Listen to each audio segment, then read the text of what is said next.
Right. Great. Okay, well, welcome to the 2021 Olympia Community Solar Annual Meeting. My name is Mason Rolfe. I've been serving as the board president. We're super excited to have you here. Slide, please. I've introduced our team already, but I just want to throw out another huge thank you for all of our teammates who've made it through the virtual world this year and survived the pandemic, and have still been able to maintain a cohesive and hardworking team throughout it all. It's definitely been a challenge, but thanks to kind of being a family and the support from our community, it's worked out really well. Slide, please. Yeah, so today we're going to talk about 2020. We're going to talk about our plans for 2021. And then to wrap it up, we're going to play some games virtually just because we wanted to have some fun as well. So let's do it. Slide, please. So last year we had set these goals for project development. Our first was to enroll and construct Hummingbird, which we'll be talking a lot about today. And so that we've been successful at. We've had 99 participants in total. 86 of those were community members and 14 were nonprofits. So really excited about that. We had another goal to begin development on 2 additional community solar projects, which we've also been successful in, and we'll be announcing those soon. And then finally, donate 3 solar projects to nonprofits in the Olympia area. And I'll talk about those a little later as well. Slide, please. Can I pass it over to Matthew Strickland to talk about Hummingbird? Absolutely. So our Hummingbird project has been our first real community solar project. It was our challenge. Oops, sliding. It was our initial challenge to take on the biggest project we could find and complete it successfully. And as of next week, when an installation is complete, we will be successful. Installation started on the 14th and has taken about a month over the holidays and all this nasty weather we've been having. But it will soon be completed.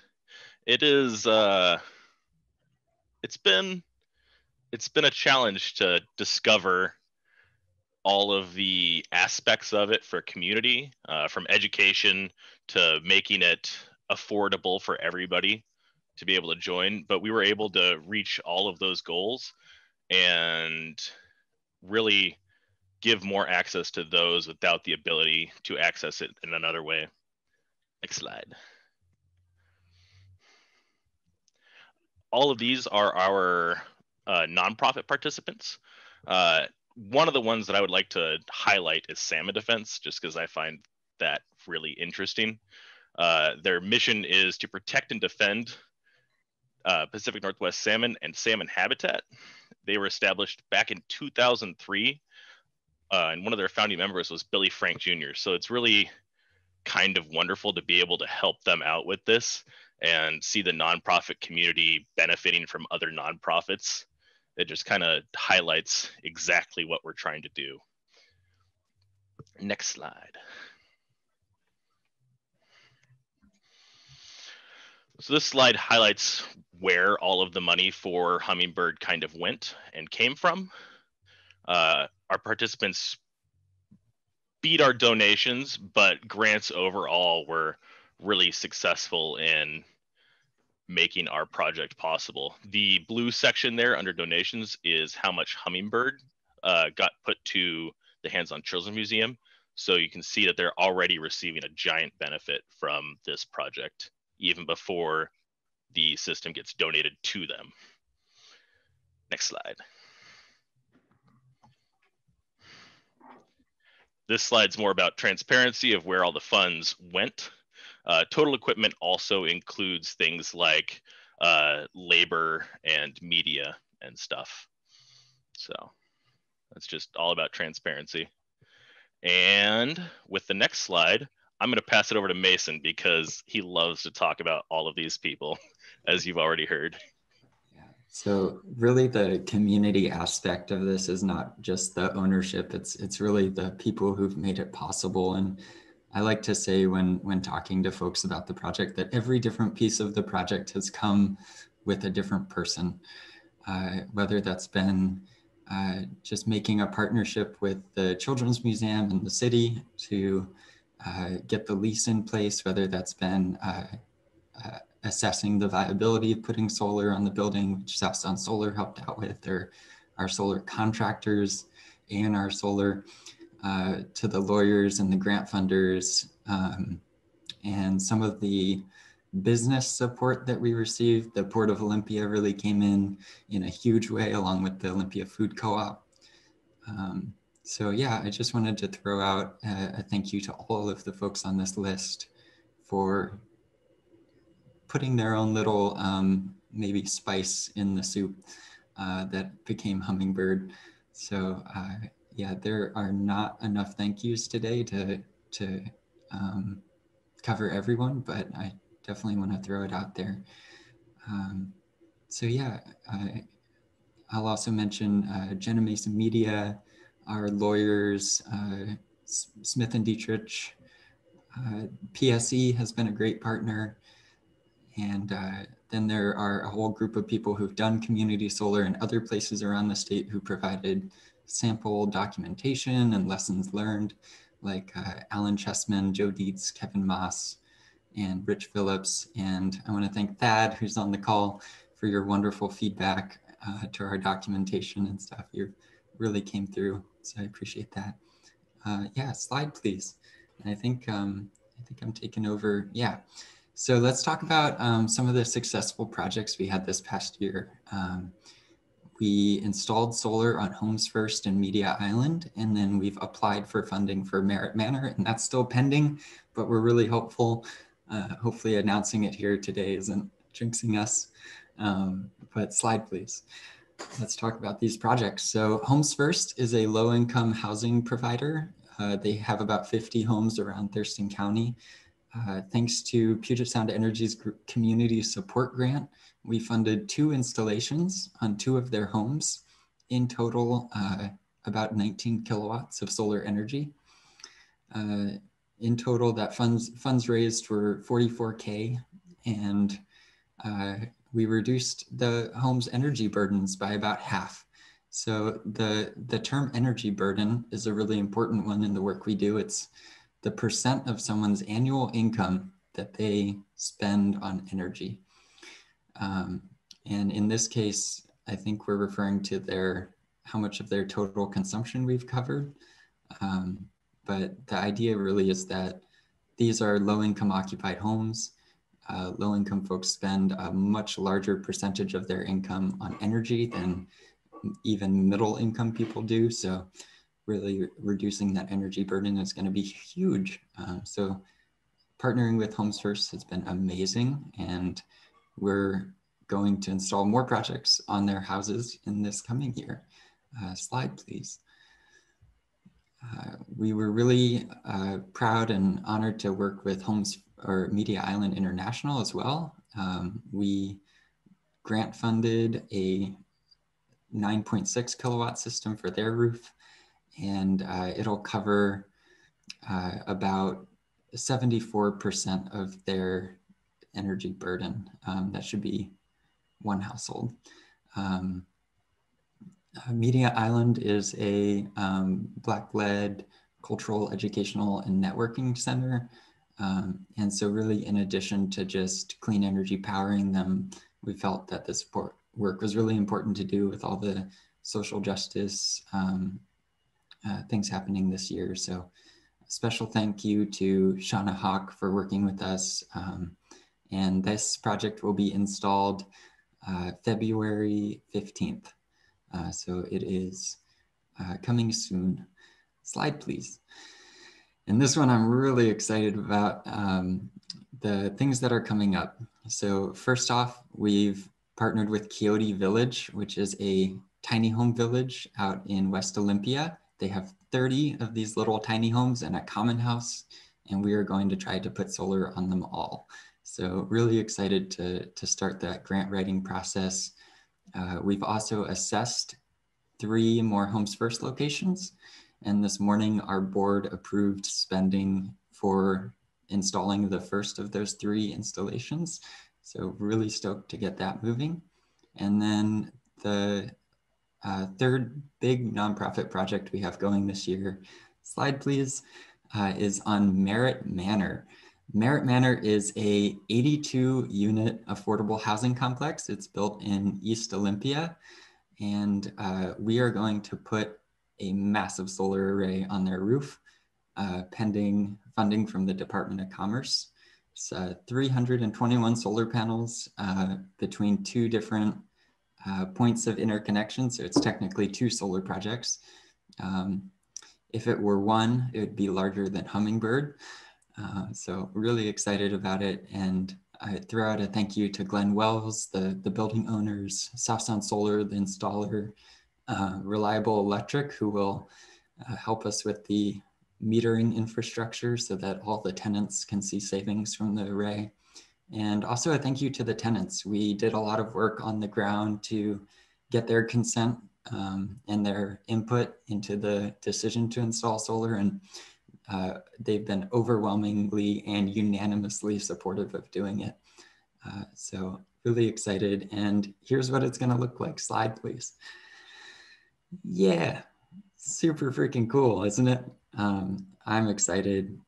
And I just want to throw out that grant writing nonprofits and grant funding solar for nonprofits is a service we're looking into expanding. So if you know a nonprofit that could use solar on their roof and need some help funding it, please let us know. Slide, please. Yeah, and then this is the next upcoming project this year around solar energy installations. We're super excited to announce. So Solarize is a model of group purchasing that started in Portland and it has blown up all over the country. The idea is to create a union of solar customers and use that union to negotiate lower prices and motivate customer action. So we've hired a new staff member, Patrick Souther, who will be coming on in the next month to manage this campaign.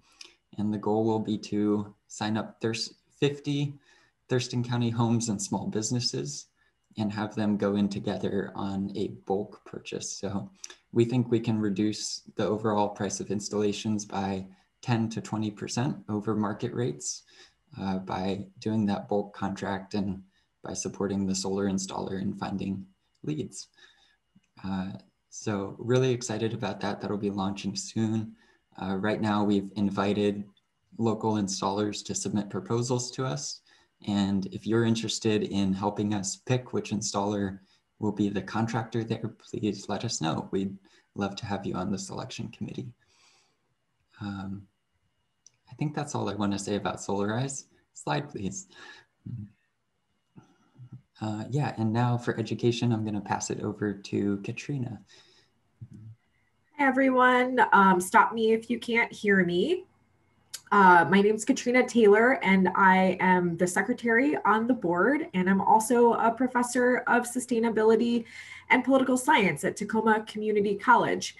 And I'm proud to say that education is a big part of the mission at Olympia Community Solar, and we had a lot of successful collaborations. As you can see from our list here, we've been working with a lot of really reputable nonprofits and education partners. And so let's dive into that a little bit more and see what we've been up to.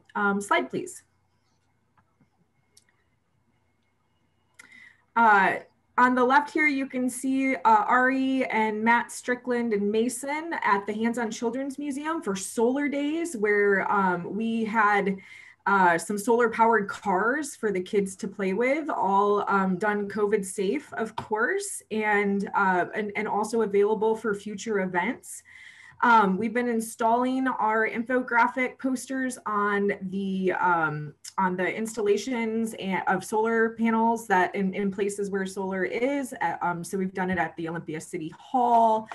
We've done it at the Tumwater High School.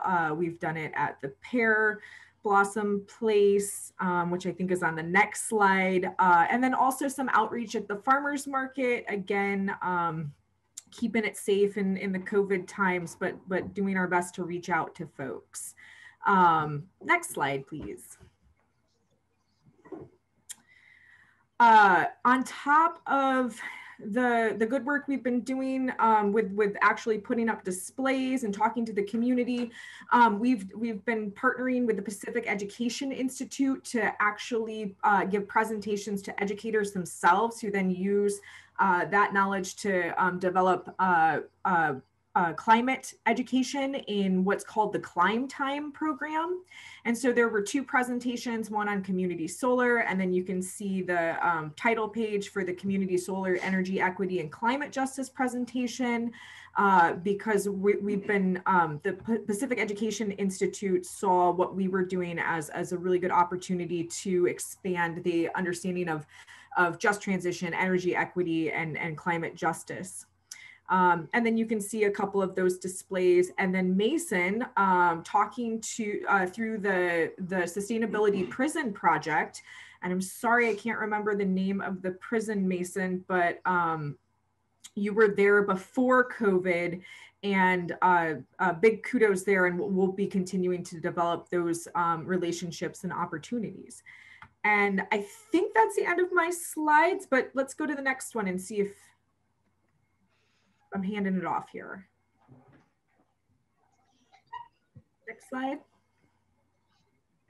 There we go. Okay, so yes, this will, I think this is you, Matt Booth, talking about policy. Yes.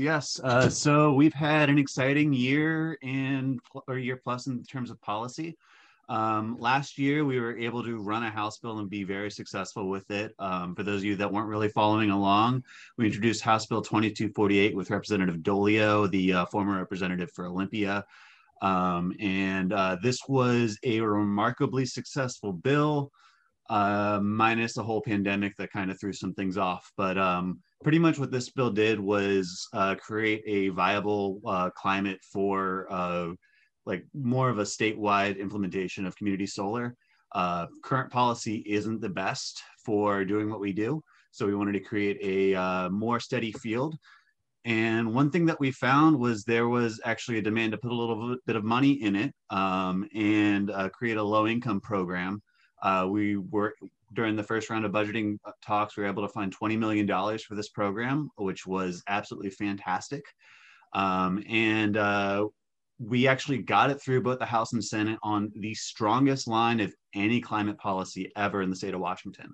We had 86% of all members vote in favor of this, which if you follow the House and Senate, that's a pretty remarkable thing to have done. However, we passed this on, I think it was March 10th, March 8th, something like that. And it was sitting on Mr. Inslee's desk as this whole pandemic thing came in. So as we had a pretty big fiscal note on it, we unfortunately got vetoed.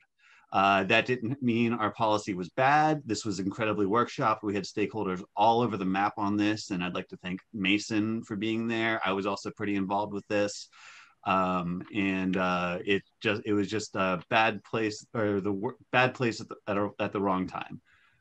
So this will lead us into our next one. Hold on, let's do the video. Oh, video link? Oh yeah, we do have to do that.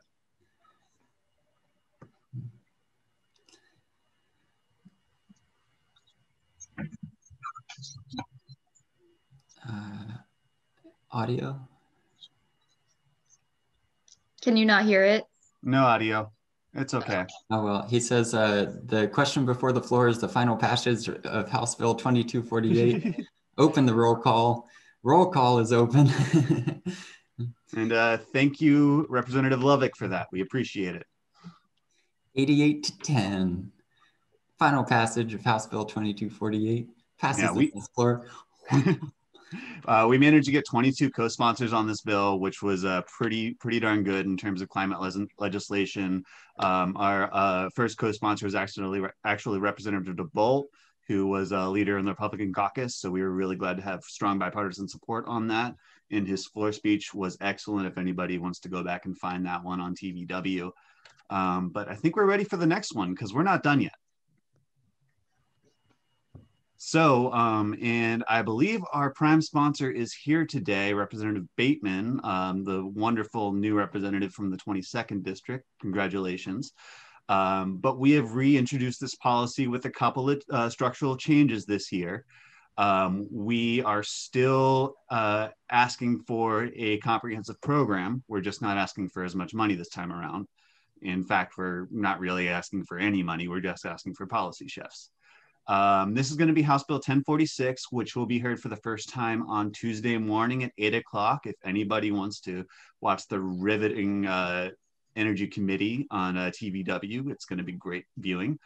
But this program will create a statewide policy that can be utilized by anybody with a 501c3 designation, that is. It will create a threshold for low-income involvement. We're looking to have 40% of every solar project enrolled by either low-income people or a low-income service organization. We're also looking to create a firm virtual metering or net metering program with all the utilities in the state, so that a little bit of the work is taken off the shoulders of the nonprofit, because as it stands right now, we do all the crediting and the check writing and all that fun stuff.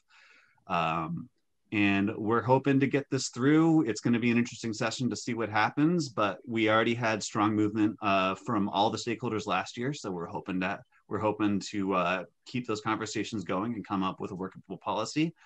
And with any luck, we will be standing here in April with a policy that is great for everybody. As we go into the partnerships, I do want to mention we did have a couple of other advances in policy, not just at the state level. We were working with the city of Olympia, the city of Tumwater, and the city of Lacey to get them into not the Solarize program. Mason, would you like to remind me what that program was from DOE? Oh, Soul Smart. Yes. And the Thurston Regional Climate Mitigation Plan. Yes, and so we worked with the 3 municipalities to help to get them involved in Soul Smart, which is a program that the U.S. Department of Energy has been working on. We got the city of Olympia in. We're still working on the other 2. We have a message from Rep Bateman. So she says she has to run, but she thanks us for our work and hopes to hear us speak in support on Tuesday. So thank you, Rep Bateman. We appreciate it. Yeah, and then we also participated in the Thurston Climate Mitigation Plan. Some of you might see some signs around town saying we're appealing to the public about the mitigation plan. So please follow along with that one. But we did ask them to implement some solar specific policy on that, and we're hoping for some good movement on that. And then we couldn't have done this without some alliances. The Washington Solar Energy Industry Association has been a big help to us. Shift Zero has been a wonderful help to us. The Climate Alliance for Jobs and Clean Energy has been coming in and really giving us a good platform to spread our message. And then Northwest Energy Coalition was a wonderful partner in state level policy. So with that, I think we can pass it along to Mr. Tibke to speak about our financials. I'm unmuted now. Good morning, everybody. Thank you so much for being with us here today. I'm going to briefly discuss some financial information about the org this year. It's been a long year, and we've received a lot of support from important community partners, grant providers, and others that have made a lot of these projects you've been hearing about possible.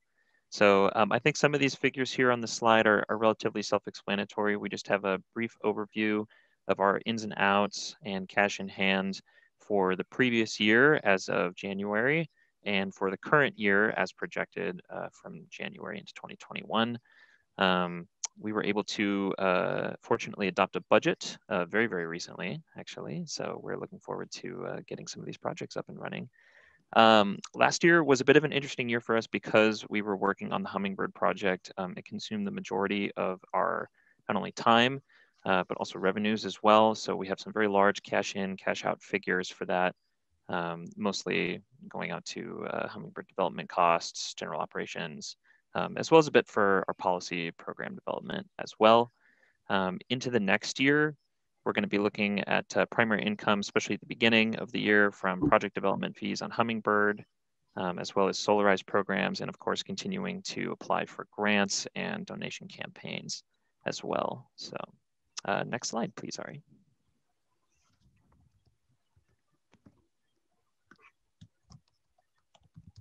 All right, so we could not do the important work that we do without the support of all the orgs that have provided grant money for us, the gifts from the community and donations to our organization and for our projects.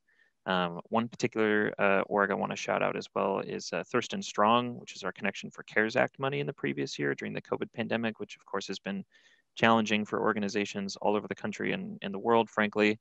So huge thank you to them for providing that outlet for funding. Climate Solutions organization that has helped us make the Media Island project possible. We're very excited for that installation to begin in February that Mason talked about earlier. We were very fortunate to receive funding from USDA Rural Energy for America, the REAP program, which provided a good chunk of change for our Hummingbird project. And then, of course, it's very important that we recognize that we have some excellent grant writers on our team. We could not have sought and received all of this funding, these gifts, grants, without that team of writers and supporters. They were able to raise almost $140,000 in revenue this year through various programs, grants, and also donation campaigns. So huge thank you to all of our staff who have worked so hard to keep us in good financial straits for this year. And I'm sure that they will be doing the exact same quality of work for the upcoming year as well. So the future is bright for us financially, I'm happy to report. And with that, I think we are good for next slide, and I will pass the torch to Ari Simmons to talk about innovation in media. Awesome. Thank you, Connor. Hello, everyone. Thank you so much for being here today. My name is Ari Simmons, and I serve as Outreach Director for Olympia Community Solar. And wow, what a year we've had. You know, the importance of innovation for our team to be able to stay connected and stay not only connected to each other, but stay connected to the community at this time has been incredibly important for us in terms of enrolling Hummingbird, in terms of progressing and doing this great work, and really looking to the future of leadership here in the county and in the region for solar energy. And we've been so blessed to have all these incredible media outlets feature us, tell our story, carry our message, and maybe even have reached some of you to inspire you to come here to learn more about what we do. So special thanks to Thurston County Media, the Olympian, Thurston Talk, Jolt, Sojournalist, the Olympian Standard. And, you know, we have goals this year to reach even further into the hearts and minds of Washingtonians and maybe even nationally.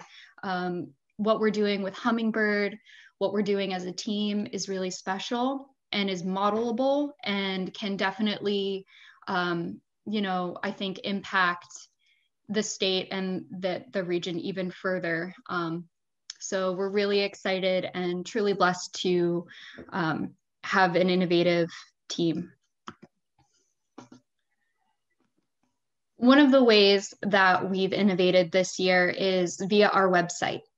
And as a community solar organization, we really want our website to be representative of our mission and our business model, but also be an accessible tool for the community to engage and interact with the programs that we offer the projects that we're developing, and our educational content.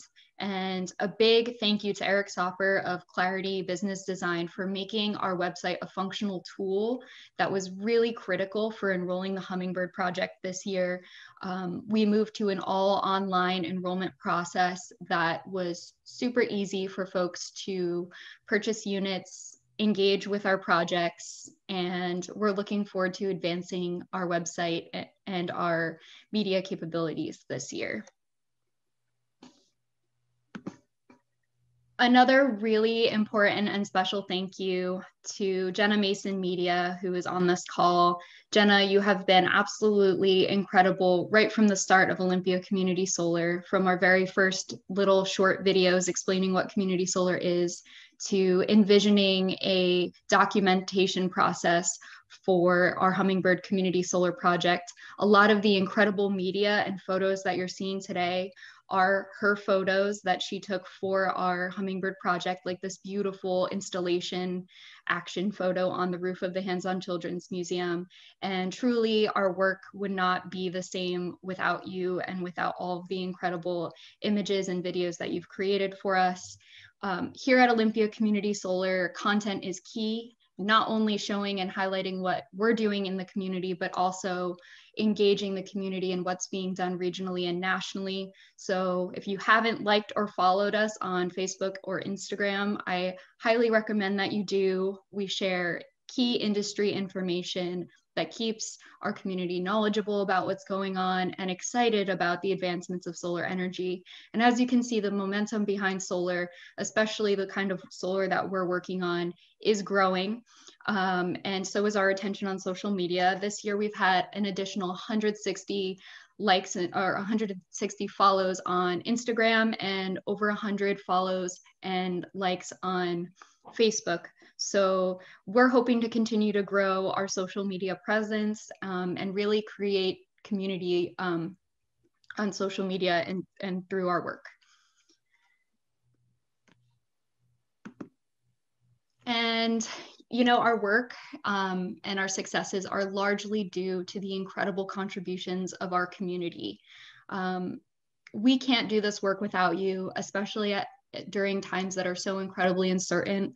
We know that solar energy is our energy of now and our energy of the future, and we want to make it as accessible to people as possible, whether it's through education or actually being able to install solar on your home or powering the incredible nonprofit communities that we have right here in our area and throughout Washington.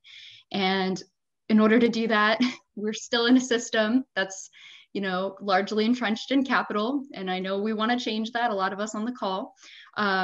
But we do need your support and your help. And we guarantee that all of your contributions go directly back into the community.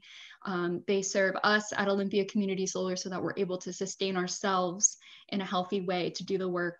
And we really could use your help when it comes to getting these projects up and off the ground. So you can visit our website, www.olysol.org/support our mission.